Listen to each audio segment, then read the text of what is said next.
Hello, good evening. How's your Saturday going? This is Core TV News on the Hour with Nifemi Oguntoye. Elections holding in Kano State local councils has recorded low turnout of women in some local governments. Areas affected include Ongua Gano and Ongua Fulani in Taruni local government area and some parts of Naibiwa in Kubunso local government. Some residents in some of the polling centers say they did not allow their wives to come out to vote for fear of violence during the election.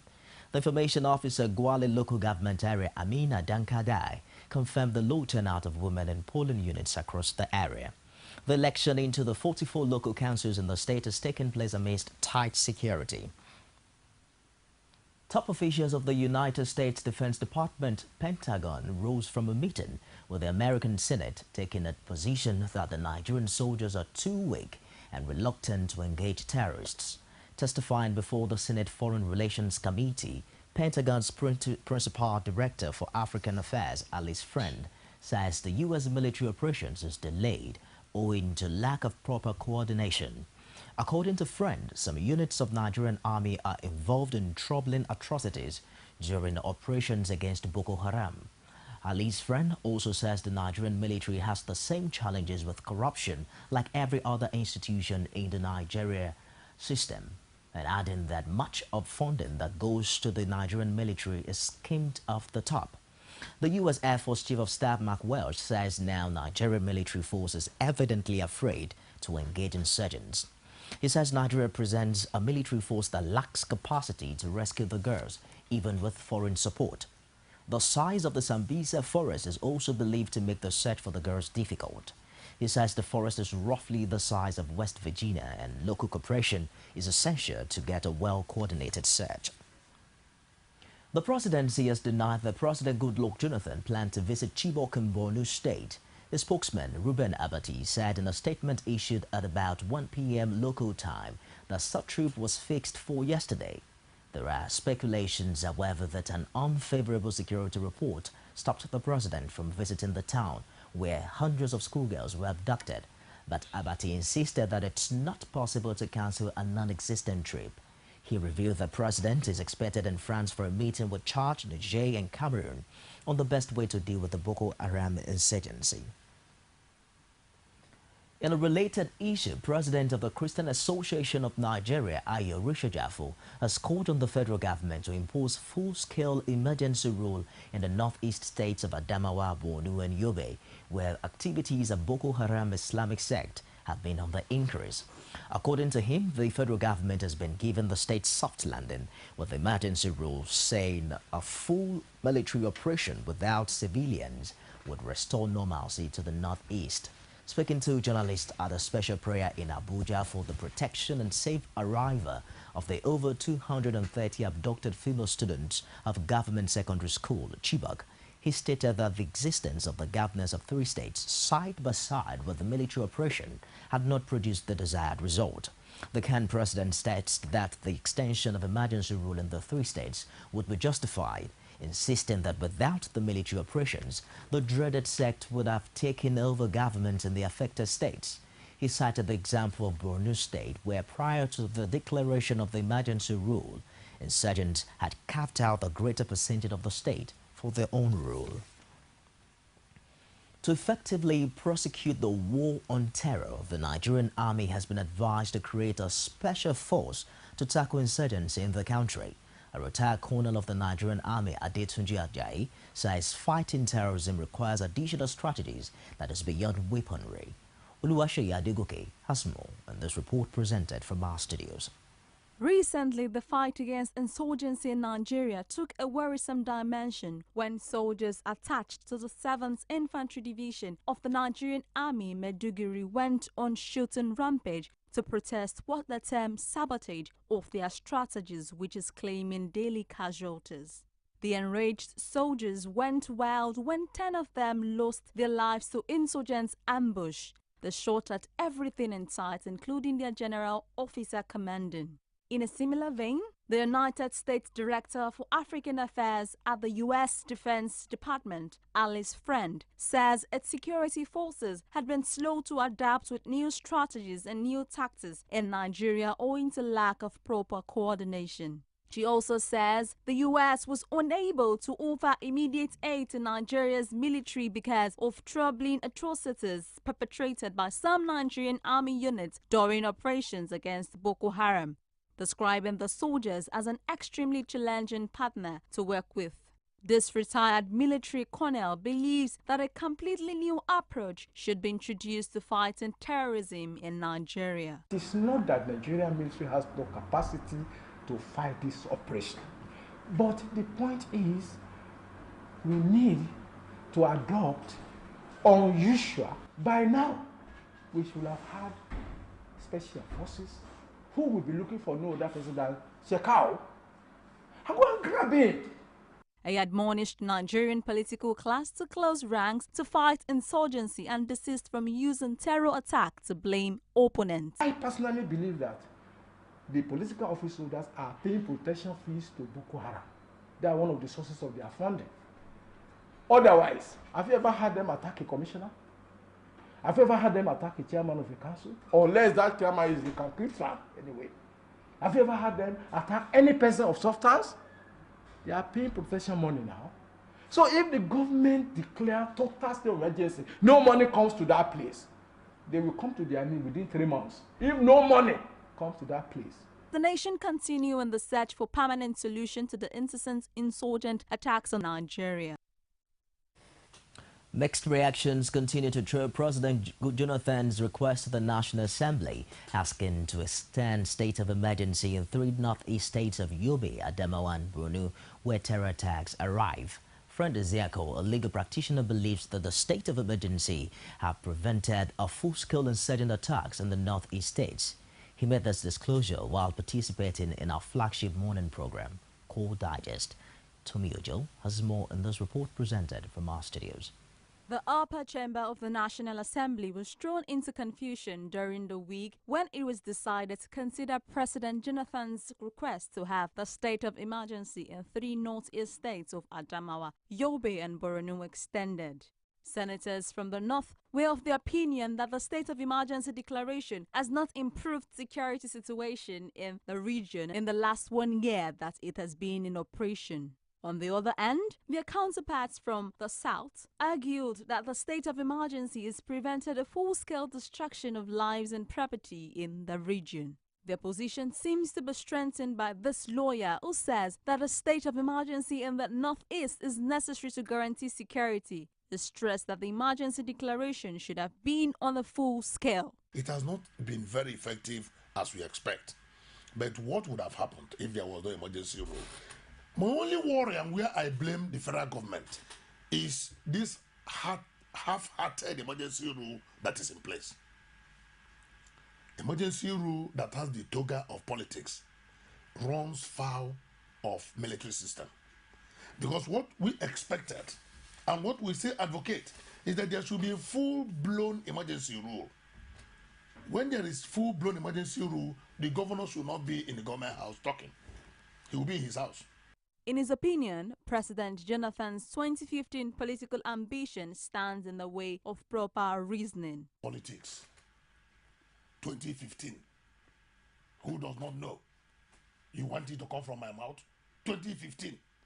That has become a major consideration. It has become so much a major consideration that the elite do not care a hoot about the life of the downtrodden. How many bomb blasts have killed a minister? How many bomb blasts has killed a governor? How many bomb blasts has killed even their children? But this time there's a bomb blast, the masses are the ones that get killed. Because there is fortified security around the elite. But the people are left open to be killed like chicken. So that is why the whole consideration is 2015. A social commentator, Bola Oba, says the insurgency in the north is as a result of long years of neglect by the leadership of the region. When it comes to the issue of securities, the politicians will bring themselves together, talk to themselves, and let themselves know that you don't play politics with security issues. Because when you play politics with security issues, you are practically playing the state to the hand of the rebellious elements, in this case, the terrorists. We will find it difficult to annihilate the same Nigerian army that went to Liberia, the same Nigerian army that went to Sierra Leone, unknown topography, and whacked two terrorist groups. That same Nigerian army is the one fighting on his own terrain here, and it is because our politicians have not gotten it right. He has a word of advice for the political class, saying they should heed warnings not to allow insurgency truncate democracy in the country. The House of Reps voted yes to the extension of emergency rule in northeast states of Adamawa, Yobe, and Borno. The federal government has told the Federal High Court in Abuja that the call by a suspected mastermind of the October 1, 2010 bombing for a family doctor to determine his fitness to stand trial had no legal basis. The counsel prosecuting Oka on behalf of the federal government, Alex Zayon, urged Justice Gabriel Kolawole to dismiss an application by the accused seeking a fresh psychiatric examination by a family doctor. The lawyer says the request by Oka seeking an order of court allowing him to be examined by a doctor to be nominated by a family doctor is unfounded in law and has never been heard of. Oka's lawyer John Aneto says at the hearing of the application that he is not saying that the report by the National Hospital should be jettisoned, but that it should be compared with the report of a neutral independent medical practitioner. He added that the National Hospital was biased because it concluded that the accused person was fit to stand trial, despite admitting that he was suffering, among others, occasional hallucinations, loss of consciousness, and intermittent muscular jerks. Oka, in his recent appearances in court, was consigned on a wheelchair and made unintelligible gestures during proceedings. The federal government is, however, insisting that he was only pretending and that he is fit enough to be prosecuted. Justice Kolawole later fixed June 9 for ruling on the application. Determined to rid Ogun State of pipeline vandals, the Nigerian Security and Civil Defense Corps has warned communities along NNPC installations to desist from providing cover for oil thieves. Ogun State Public Relations Officer of NSCDC, Karim Olariwaju, admonishes residents of all communities in the state to always come up with useful information that may help curb the activities of criminals. Tamna Mispidi Bote was in Abeokuta, and she brought back this report. Pipeline vandalization in Nigeria has assumed monstrous dimensions, with many lives lost to pipeline fires owing to activities of oil theft. Also, clashes between vandals and security agents have been producing casualties on both sides. The frequent cases of pipeline vandalization along the Arekpo community of Ogun State has become a source of worry to security operatives in the country. The Ogun State spokesman for the Nigerian Security and Civil Defense Corps, Karim Olariwaju, attributed the incessant vandalization of pipelines along the Arekpo community to lack of accessible roads. But the issue is that the terrain through which they pass is quite different from one place to another.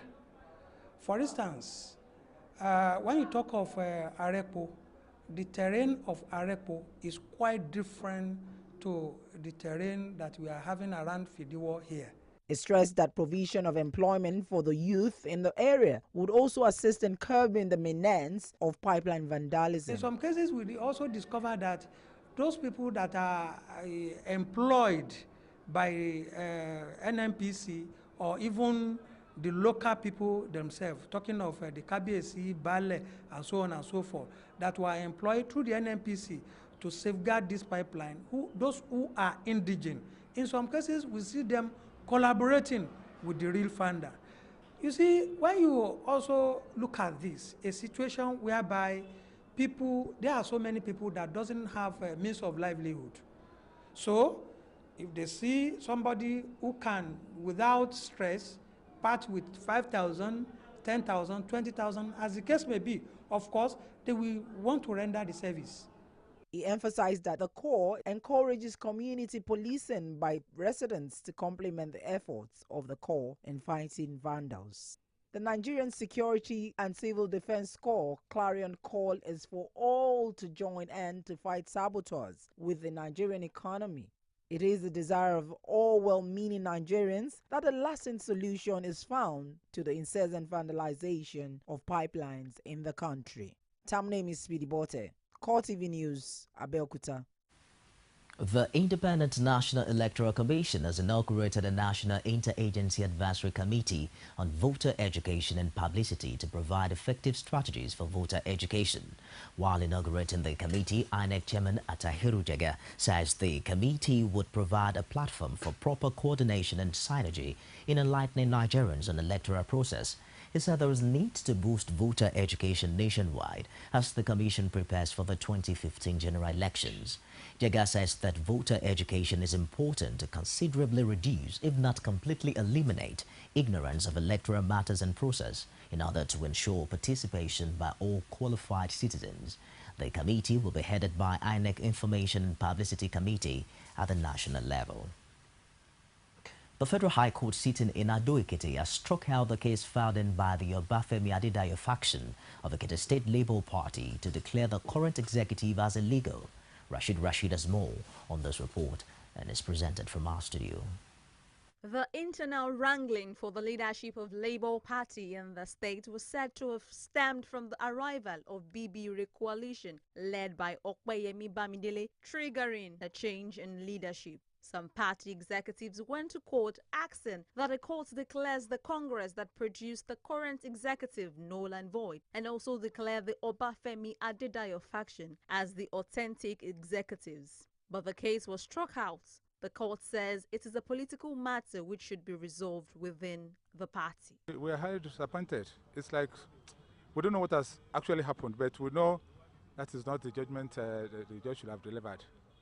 He has only tried to play down the whole thing by saying that it is a Labour Party affair and things like that. The case is what the doctor will call a BID, brought in dead. It was a case that lacked me from the onset. Because these people were not even our members. They just masqueraded themselves as Labour Party members. The Obafemi Adedayo faction vowed to appeal the judgment, a move described as an effort and futility by Olowo Kere. Yeah. Well, our next line of action is to appeal against the judgment because we feel we have very good grounds for appeal. The judge has ignored certain preliminary objections raised by our counsel. Yeah, let them go ahead. They will suffer the same fate they have suffered today. So, you know, an appeal, when you go to the appeal court, you file all your views at the trial court, at the initial trial court. The stand by this faction of the party is seen as a move that would interfere in the move to reconcile the warring factions. If we are able to, meet halfway, we're able to organize ourselves and meet halfway, we might form a very formidable party.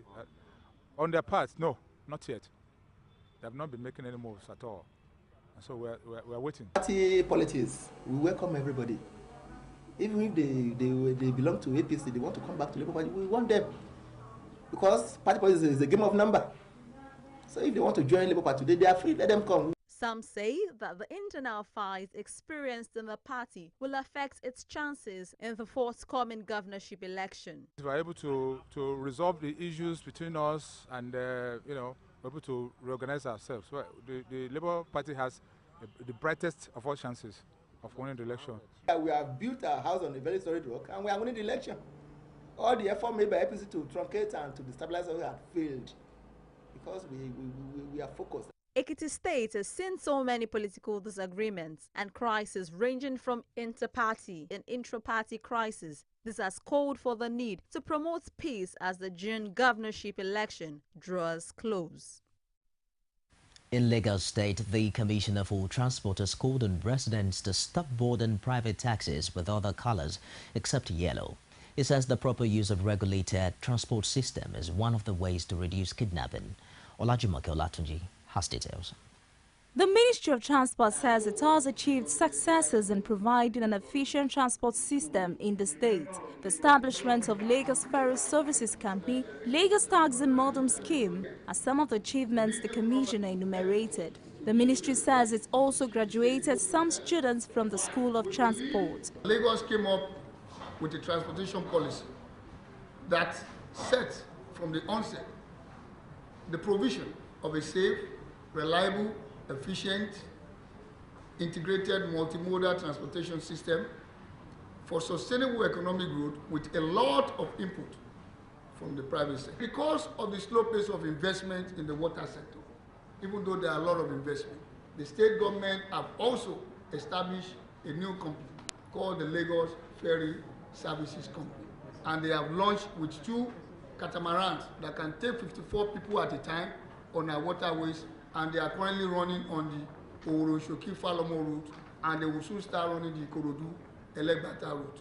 The commissioner called on residents to stop patronizing private taxis with other colors except yellow, which he identifies as one of the ways to reduce crimes such as kidnapping in the state. I am proud to inform you we have been able to signalize 2 corridors in a way that we can synchronize. And one of them, you would think I will mention Victoria Island.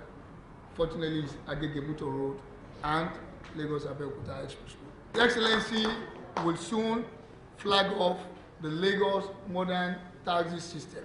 Under this modern taxi system, prior to now, you need to get a brand new vehicle to enter. We have lowered it. You will now need a vehicle not older than 5 years at the point of entry. All those who are currently operating a vehicle where they put taxi on top and they are not painted yellow and they are not part of our taxi system, please don't enter them. They are illegal. And if something happens to you taking those taxis, please don't blame the state. A regulated parking policy that congested roads around Lagos is a policy the ministry says it is proud of. The commissioner says the ministry has successfully implemented a database which now has 23,000 operators. We have created a database. If we can do, they can put it up later. It's called lagroute.org, www.lagroute.org. On that website, we have registered those who are compliant and have gone for registration. Very soon we'll be issuing out the vehicle, passenger vehicle license, and it is this regard I'm appealing to transport operators.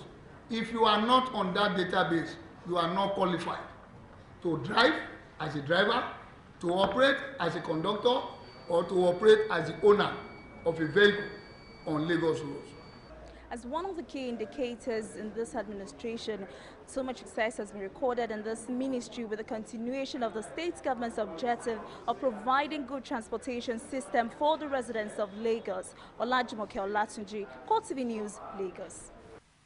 Top stories news, top story news, of course, from the foreign scene, and next coming up shortly after this break. Nigerians continue to travel the city of Lagos. There is still a poor level of Be the first to know from the north, south, east, west, and around Africa. We break the news. One Nigeria. Now you can catch all the actions live as the news breaks.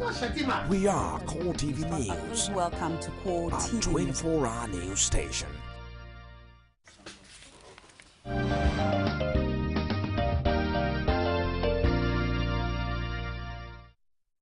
You're on to Core TV News on the hour. For more information on our news and other programs, visit us on our Facebook page at facebook.com/Core TV News. And you can also follow us on our Twitter handle at Core TV News NG, as well as on YouTube, www.youtube.com/Core TV, and leave a space news. And outside Nigeria, determined to rid Colombia of illegal drug trade, authorities in the country have signed a pact with FARC, the country's largest rebel group, to eliminate movements along identified drug routes. The FARC, which controls large patches of rural Colombia, is believed to be partly funded by money generated by illegal drug trade. This was the third on a 6-point peace agenda being negotiated in Cuba. The civil war in Colombia has killed an estimated 220,000 people in the last 5 decades. Last year, government officials and the left-wing FARC Revolutionary Armed Forces of Colombia agreed on land reforms and political participation. As with previous agreements, details of the program to combat the drug trade will need to be discussed further by special commissions. Friday's agreement marked the end of the last round of the talks initiated by President Juan Manuel Santos, who is seeking a second mandate in next week's elections. Earlier, the FARC, along with the country's second largest armed group, ELN, say they would observe a unilateral ceasefire for the voting. And that's it on Court TV this hour. Join us again at the top of the hour for more. Stay with us.